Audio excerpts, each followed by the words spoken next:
Through the night, our winds will pick up, drop a little bit, then pick up again tomorrow. There's two windows I'm watching. A wind advisory goes into effect for tomorrow. And as we walk through these winds, well, you could see overnight, we will have the potential, a window in there where wind gusts could jump to close to 50 miles per hour. Towards sunrise, they come down a little bit. This is similar to what we have in place right now. But then after sunrise, another window here, late morning, early afternoon, where again, wind gusts could be in that 50, perhaps as high as 55 miles per hour. And that's outside of any gusty thunderstorms that can develop.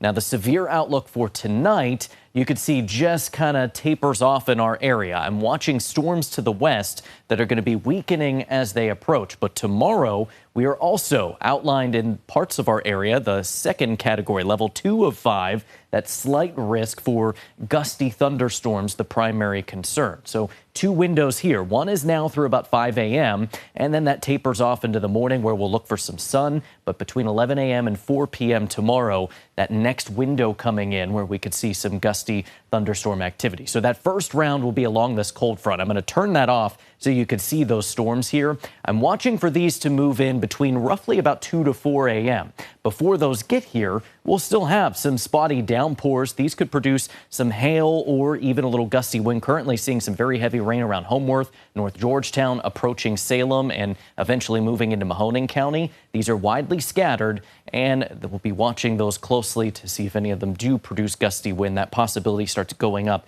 as we head deeper into tonight. So on Future Tracker, you see scattered showers and storms, but that line that I was showing you starts pushing in about 3, 4 in the morning.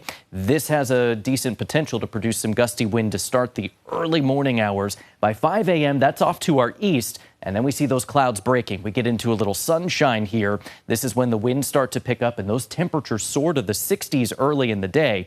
Now, as the afternoon arrives, you see that line that I'm watching. This has our greatest risk of strong wind gusts with thunderstorms on our Saturday. Before it gets here, it's already going to be gusty, but this could enhance those wind gusts as we go through the very early afternoon. Behind this line, those temperatures will then start dropping fast. You see, by about 5:30, we've gone from the 60s to close to upper 30s, and we'll keep dropping, or we could see some snowflakes tomorrow night. So very active setup here over the next about 24 hours or so. You want to make sure that you have ability to get those weather alerts with the potential there for strong storms. Low risk overnight, a little elevated tomorrow early afternoon. We're looking at temps hovering in the 50s all night long as we look for those scattered showers and storms coming in. Now, tomorrow morning, it will start becoming gusty again as those temperatures quickly jump from the low 50s to the low to mid 60s, and then into the early afternoon, watching that line of rain and storms that could produce even stronger wind gusts for us, even outside of the storms, though.